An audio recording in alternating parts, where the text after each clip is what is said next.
You notice how his face is turning green and it has the blue spots on it? It's working great. And then we have something called AVS, audio visual stimulation.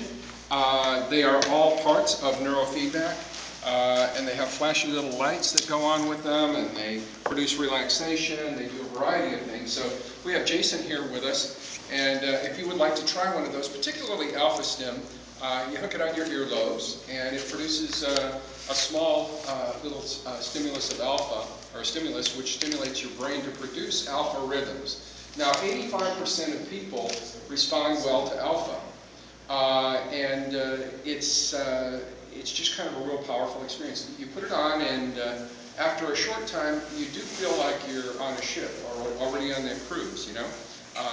And in fact, then what will happen is as you push through that feeling of just being kind of woozy, because your brain's not accustomed to getting that much alpha at once. So it's kind of like, you know, when if you eat something that disagrees with it, you know, you're like, oops. And so your brain's saying, whoa, this is new and this is kind of different. So if you just kind of push through that, after that you start to get some real calming relaxation. And it's profound. It really makes a difference. In fact, so profound that our office manager has now precluded me from using it. She said that, you know, Bill and I used to have these boring meetings with the Center for Drug-Free Living. You know, we got 2x4s to put up. We got to finish this for the homeless, you know, female veterans facility. We got to do this and do that. We'd be sitting there listening. We're all on a phone meeting, and so I would hook on the Alpha Stim in the morning from about 8 to 9 when we had the meeting. Well, all of a sudden, Debbie said, no more. And I said, what's the deal? She said, listen, she said, when you come out of there, your eyes are all glassed over. You tell me to cancel the rest of the day because you want to go to the beach. so I'm limited on my Alpha Stim now. But if you want to try it, I guess probably the most profound comment, most people will report a lot of relaxation. I did have one young lady who started to giggle after 10 minutes. And I said, what's the giggling all about? Oh, Bill knows who he is now. All right, he's got his head. All right. She started to giggle after about 10 minutes.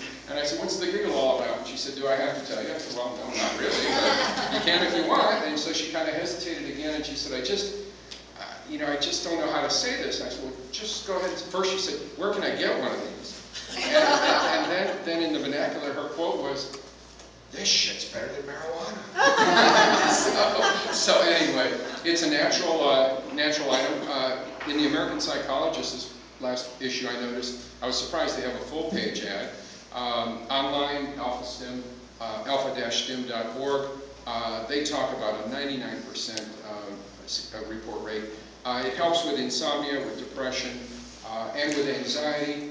And they compare it up against medicines, and you're looking at 80–90% reduction in anxiety and helping with the problems, kind of compared to the 50–60% in the medication. So particularly for your patients who say, I don't want any of that medicine, it is another solution. It is another benefit. I've worked with some folks and kind of eliminated their panic disorder in 4 or 5 sessions with basic education and then getting them on the Alpha Stim.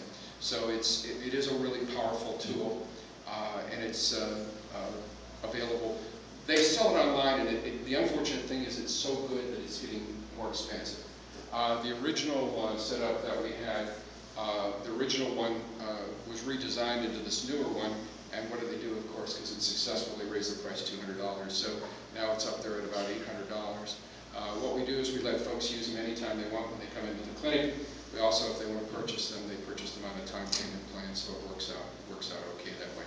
But I'm going to go ahead and let Lori introduce our speaker, and that is Mr. Bill Vagianos. All right, so I hope I do a good job, do you justice here, Dr. Vagianos. Dr. Bill Vagianos, who now knows who he is, completely his name tag, is currently the president of the Veterans Memorial Center over on Merritt Island, so some of you may know him from there as well. He is a veteran of Vietnam, not the era, the actual war. He was there and was with the Marines, was a reconnaissance scout with the Marines, and was honorably discharged in 1970, correct? And since that time, he has gone on to become Dr. Bill Vagianos, and worked with VA for many years, and in particular one of the pieces that struck me in his bio was the work that he did for about 15 years as the homeless coordinator for the VA, and then also has been the coordinator for homeless services over in Orlando. Was that at the VA in Orlando as well, or was that for the city of Orlando, correct? Tampa, Orlando. Tampa, Orlando. So certainly he's got a lot of background, his own experience, both personally and professionally, with combat and with PTSD, and we're very excited to have him here today. So, Dr. Vagianos. Thank you very much for those.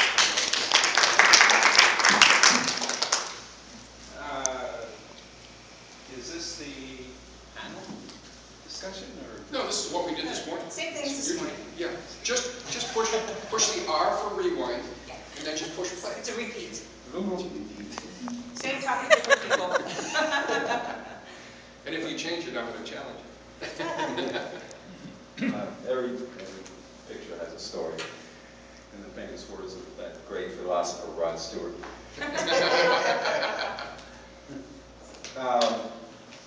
My name's Bill, and I did serve in Vietnam in 1968 and 1969. And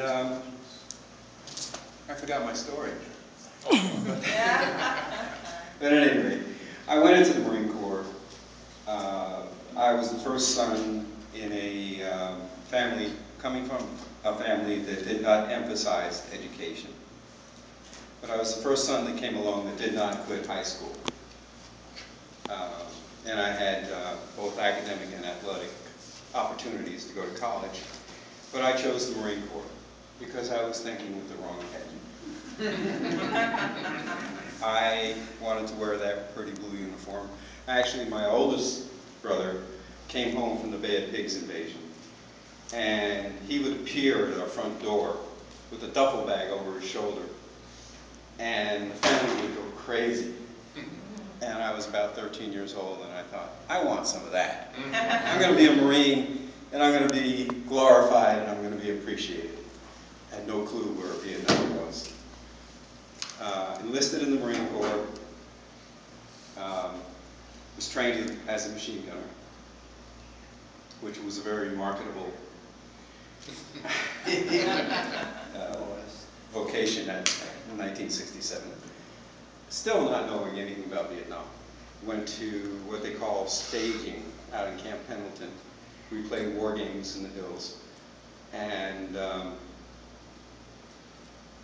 they pulled me out. And I was angry. I was so angry that they had pulled me out because I wanted to go to Vietnam. I had no clue. I didn't understand it. But they sent me to Vietnamese language school in Monterey, California. And the culture became a real culture. And it's a wonderful culture. It's a beautiful country. The image of Vietnam is indelibly etched in my cerebellum. It is coming across the Gulf of Tonkin, which is beautiful, crystal clear, aqua, highlighted by the white beaches of the shores of Vietnam, again highlighted by the mountains of Vietnam. So it was like aquamarine, it was white, it was green. We had landed in a place called Okinawa prior to going to Vietnam. And we were all packed up and ready to go. And this big white plane, this cavernous plane, came in with a red cross on the side. It was a C-5 jumbo jet, which is, I guess, a 747. And it opened up like a Jurassic creature. And inside were stretchers of people, of soldiers and Marines and sailors and Air Force. And some were still living. And our first job was we had to put down our gear and unload that plane and carry the stretchers off. Okinawa was about an hour outside of Vietnam. And it was a very silent flight. But I'll never forget that image of seeing that country because everybody else on that plane was looking out the window thinking, I ain't getting out of here. We were all thinking, no, it's not going to happen. We're not getting out of here. So it was getting dark, plane landed, We got off, we disembarked. They said, get in the bunkers, get in the bunkers. We went into the bunkers, and I was surrounded by these people who were about my shoulder height. And I realized that they were South Vietnamese soldiers. There was two, I don't know if you understand the dynamics of Vietnam, but there was the North Vietnam and the South Vietnam. The South Vietnam was trying to preserve its own sense of democracy, and the North Vietnamese were trying to turn them all into communists. So after a while, it got dark, and I crawled up on top of that bunker and sat there and looked at the glow around Da Nang and the rumble and listened to it and thought, what the hell did I do? What did I just get myself into? So we made it through that night, and the next morning I went to Da Nang Airport, and it was the Tet Offensive in 1968. And I was taking a C-130 up to Dong Ha, which is right at the demilitarized zone. And I looked around, and I saw all these ponchos that were covering bodies that were coming back from the Tet Offensive. And I looked down this landing strip, and I watched these F-4 Phantoms, they were camouflage jets, come in, and they would taxi to the end of the runway, open their canopy, and then taxi to the hangar. The second one came in, opened the canopy, and taxied to the hangar. The third one came in, and he ejected himself. And he just kind of dangled, and he bounced on the tarmac, and he died. And that was my first day. I say that not to dramatize the experience. I say that to bring across the impression that war is a consequence that needs to be understood, to forewarn people of those consequences. Crazy things happen. When you look and you see the kids that you went to boot camp with, and I was a kid, I've been back to Paris Island, and I look at these kids, these 18 and 19-year-olds, who are going through basic training, and I'm looking at them going, oh my God, where are we sending them now? What are we doing now? That manifestation came across in my own post-traumatic stress disorder before I even left Vietnam. Just looking at the kids. Back then, if a kid got depressed, if a kid got sunburned, it was a court-martial offense. And how can you not get sunburned? I have Mediterranean skin, and I would be walking around and my skin would burn off. And then in a week or so later, it would burn off again because I was sunburned. Well, we went into Hue City, which was a street fighting battle. And it was hellacious. We bailed out another outfit and kind of mopped it up for them. And then went into the surrealness of going to war is a dynamic of post-traumatic stress disorder. The surrealness of watching your friends lay and die is a dynamic of post-traumatic stress disorder. Right after Hue City, we went to a kind of a peaceful place. It was right on the coast of Vietnam. It was a place called Qua Viet. And the moon was full, and the beach was white and bright. And this bunkmate of mine from boot camp, Willie Washington, he was in Bedford-Stuyvesant in Brooklyn. He and I and a couple other guys were, I can look at the audience, we were having a talk about sex. And we were talking that black people don't do certain things and white people enjoy certain things regarding sex. And we were having this conversation, we were having this argument. And all of a sudden, the back of his head got blown off.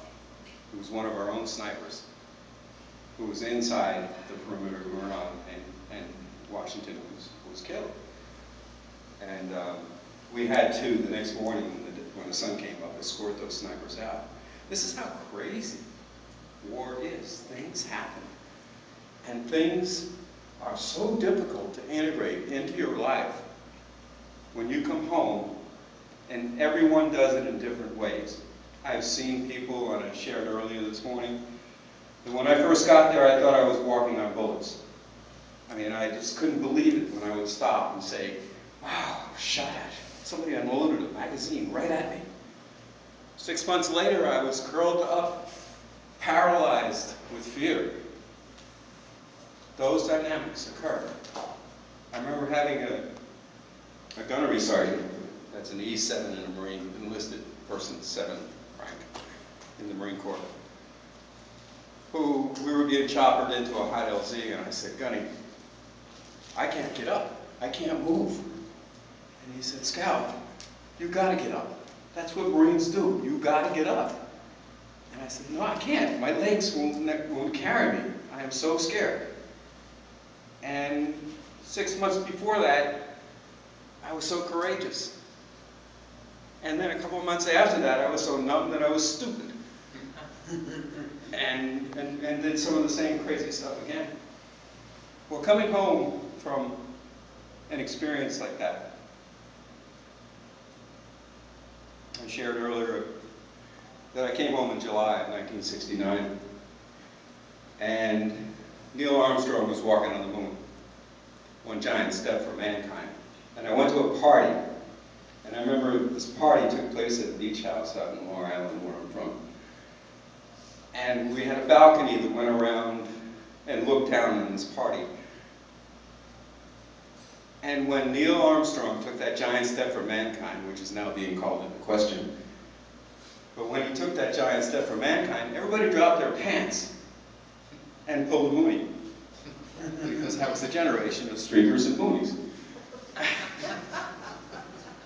And I looked down there at all these people who were doing that, and I thought, man, I don't recognize these songs on the jukebox. I don't recognize the music. I don't recognize that psychedelic ball. I don't recognize any of this stuff. It's all changed. And I just got back from the moon. I just returned from the moon. I mean, it was the land of craters. We used to build our landing zones with artillery from the New Jersey battleship, which would build a hole big enough to land a helicopter in. You know, that said, I can't deny that there were some good experiences in the middle of that. There were some friendships in the middle of that. But Vietnam, in particular, was a war where you went in alone and you came out alone. My last name is Greek. It's hard to pronounce. And I was with headquarters and service companies, so I was attached to various infantry companies as a scout, as a reconnaissance scout. So people didn't know my name. Everybody just called me Scout. So when I was medevaced out, they said, Scout is gone. Where'd he go? Who is he? Where'd he come from? And that was a fact. So for 20 years, I knew I was in Vietnam, but I couldn't piece it together. I knew I was there. I got the medals to show it, I got everything to show it, but I couldn't believe, I couldn't recall. My defense mechanisms were that powerful that they blocked it out. They completely blocked it out. So I went into therapy in the mid-'80s. Well, first of all, I got drunk for 10 years. And that did me a lot of good. But apparently it left me with some semblance of brain cells. But I went into therapy, and my therapist abandoned me. And I knew I was there. I knew I had problems because my dear father died 2 years after I came home. And I used to blame people for getting killed. I used to say, you effed up. You weren't paying attention. And I would get incredibly, incredibly angry. That was the biggest emotion I had when I was there. And when my family was standing around and my father was being put in the ground, I was saying, you effed up. You weren't paying attention. And that's what I did when I blamed people for getting killed. And a lot of people got killed. And that's how I somehow rationalized that experience. So I knew something was wrong then. I knew I was numb. I knew I could not experience emotions. I have adult relationships with my children now. My daughter and I were in graduate school together. She got her doctorate 6 months before I did. And like it was a race. But I talk to her as an adult now. I talk to my sons as an adult now. And we talk, and I say, was I a poor father? No, you were a kind person. You were always kind, but you were distant. And I was distant then, because I was emotionally cut off from being able to establish interpersonal relationships. I sized everyone up as to how they would fare in a life or death circumstance. And that included my supervisors, my bosses. Are you going to survive? I don't want you beside me. I don't want you falling asleep on watch. And that's the way I thought when I came home. And many military people who come home, who have experienced that kind of trauma, who go to war, come home and they experience that same kind of emotion. How are you going to survive next to me? Are you going to make it? Are you going to cover me? And that is so difficult to accept. You go to work for somebody. I came home, I think my first job, well, my dad owned a bar, so that really facilitated that really facilitated that. Actually, that was the roots of my psychology course, because it was a pillar of the community. We used to come in there all the time, and I went to school with his son. And I was really intimidated by this person because he was like he was some sort of a mucky-mucky. He was a commissioner or something for our local hometown. But he came in Christmas Eve, and he sat there, and I had never said a word. He poured his heart out. He talked to me about his family. I was 20 years old. He talked to me about his family, his kids, his problems. And finally my father called down and said, Billy, it's 9:30. Time to close up. So I had to kick him out. Well, from then on, he would come into that bar, and he would thank me for that. I don't think I said a word except it's time to go. But the power of listening, the power of hearing that, I mean, resonated with me for several decades. And when I started college in my mid-30s, I initially I was going to get a 2-year certificate and become a paramedic. I thought that'd be a good gig. But I wanted to do something responsible instead of tending the bar and dealing drugs from under the bar. And I did. But then I just kept going. I just kept going, and it was a profound experience. It was a life-changing experience, learning about it, studying it. I was a compulsive blood donor. I couldn't wait for the next time I was eligible to donate blood. Then I started giving away my plasma. And they would stick a thing in my arm and lay me down, and they would spin it around above your head, and then they put it in the other arm. And I would do that, and I didn't realize until I was in graduate school that that is one of the symptoms of post-traumatic stress disorder. So, of course, I was dealing with this antiquated DSM-3, diagnostic and statistical manual, yeah, whatever.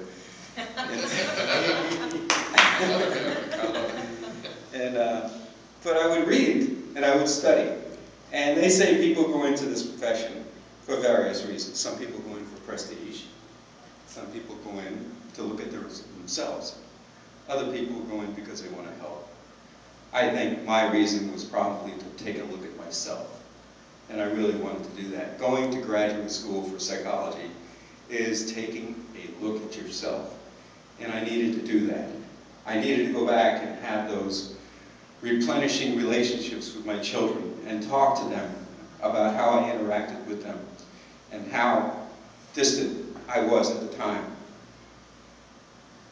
And I needed to do that. to become whole? Well, as a practitioner, I strove to impart that. I strove to let people know that you may have some pieces that you haven't reintegrated into your persona, but you are a person, and you can replenish yourself, and you can do that. So that was my experience, but many people during war, and I only know my own experience of wartime, which was Vietnam, many people committed atrocities. It's what they call the mob mentality. And I've seen this. I've seen people just go crazy in a firefight and just start shooting everybody, including their own fellow soldiers.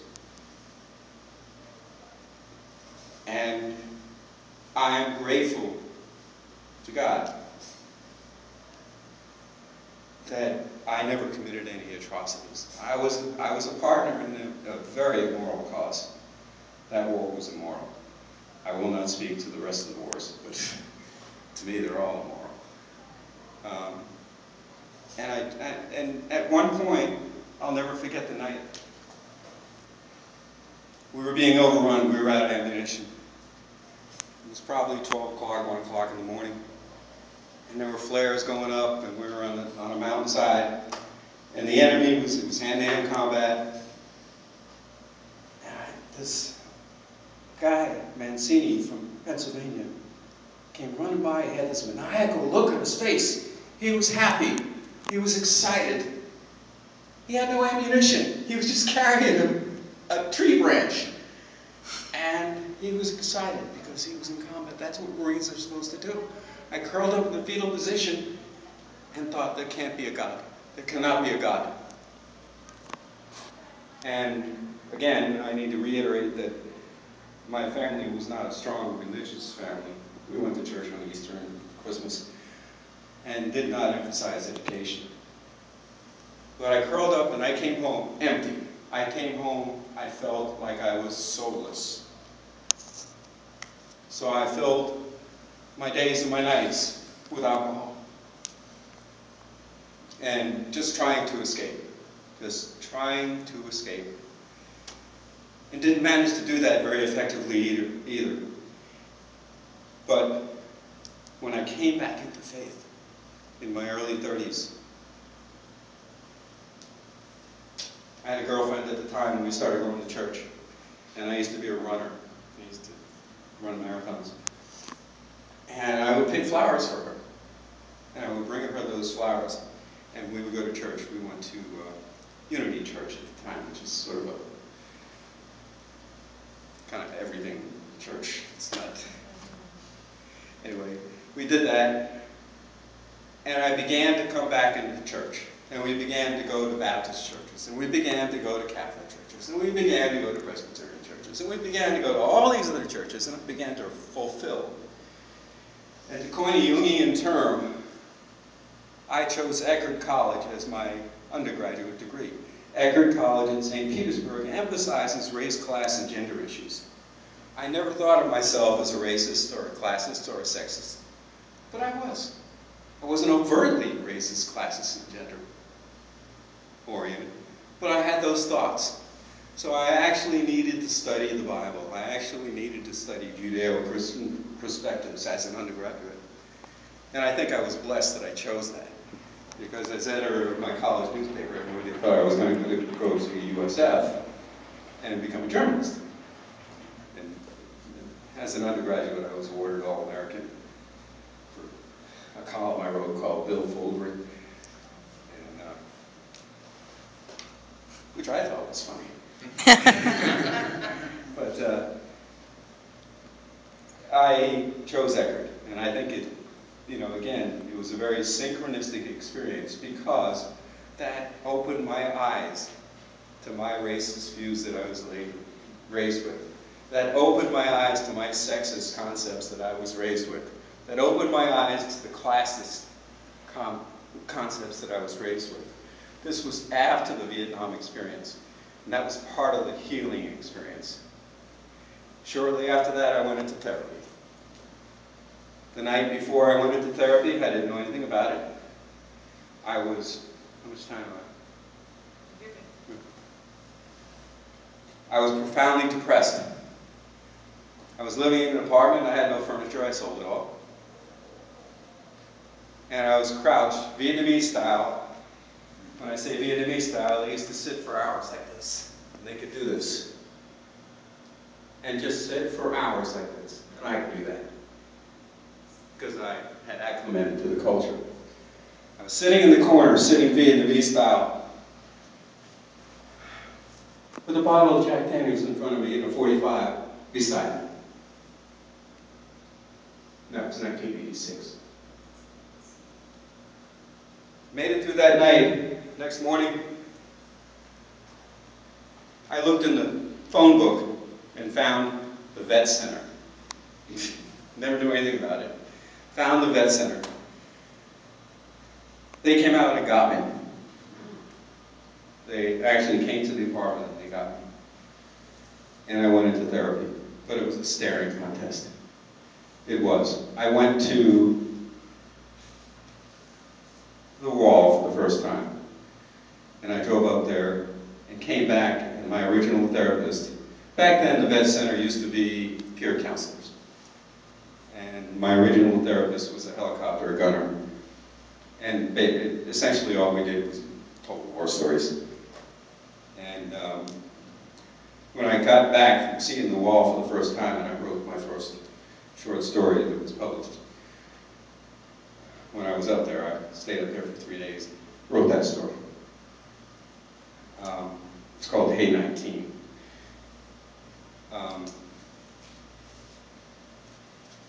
I came back and he had abandoned me. He had moved to Arkansas. I guess family reasons, whatever. Well, I was in a group, a closed group of combat veterans. There was 8 people in that group. And when one person left, we had to accept the other person into this group. And the facilitator of that group became my therapist. And again, here comes the racist issue. He was black. We had a staring contest for 9 months. And a good guy, I still know the guy. But we had this staring contest. But then, I don't know if you've ever heard of the book or the movie Cry in the Dark. His fiancée, who was Caucasian, was raped and murdered in St. Petersburg that year. And through his trauma, I was able to get in touch with my trauma. And again, and I've talked to him about it since, this is years ago, but through his trauma, I was able to reach inside and get in touch with my own trauma. And when it came back, we all say it's going to get worse before it gets better. When it came back, when that ambush that I led that patrol in, where 17 Marines were killed, when Tom Cummey was killed, it all came back, and it got much, much worse before it got better. But I'll tell you what, through his trauma, I was able to get in touch with mine. I was able to take that mortifying trauma, look at it, and integrate it into a positive place in my life. Integrate the fact that I knew overall it was an immoral experience, that we did not belong in Vietnam. I can't speak to the other wars, but overall, I knew we were wrong. I was a Vietnamese interpreter. Part of my job was to identify the dead enemy bodies, to go through what they were wearing, read their letters. And I remember early on where I was reading a letter of a 15-year-old kid who had spent 3 months coming down the Ho Chi Minh Trail during the monsoon season, carrying twice his weight in munitions, same thing, in munitions and supplies, and he was dead. And I read the letter he was writing to his mother, and it said he would do it again to liberate his country from Western aggression. And I thought, that's me. That's me he's talking about.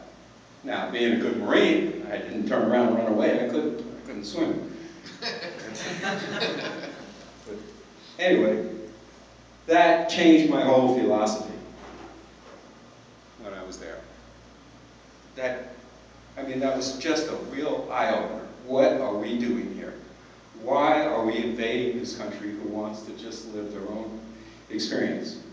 And you can go back to the Pentagon Papers, or you can go back to whatever you want, the Gulf of Tonkin incident, which, the Lusitanias got us in World War I, and Pearl Harbor brought us into World War II, and the Gulf of Tonkin incident brought us into Vietnam. That didn't exist. You can go back and look at it. It didn't exist. Kennedy was assassinated, Johnson took over, brought us in there. Bam. But that's politics. All of it was very, very confusing. Immensely confusing. To this day, it is immensely confusing. But living with post-traumatic stress disorder, having the opportunity to help people with post-traumatic stress disorder, especially since I resigned from the VA, and I'm able to do it for nothing. I don't have to listen to them anymore. I don't have to listen to them to tell me that I need to talk to them for 20 minutes at a time, then I need to document 40 minutes. It is incredibly cathartic. It's an epiphany for me to have the opportunity to do this. And I do it because it's my calling, it's my passion. And that means a lot to me, and it means a lot to the veterans that I've helped. I walk down the halls of the Gainesville VA, of the Tampa VA, of Viera, of Orlando VA Medical Center, and I see people that I have pulled off the streets and the woods and the parks and the beaches. And I see them, and you don't say, hey, I remember when you were homeless. It's not like Scott, who can say, you got 100% service connected. I can't acknowledge that. I just cannot acknowledge that. So we just silently nod our heads. And I keep a very low profile. And that's therapeutic for me. That's very therapeutic for me. I do have my struggles.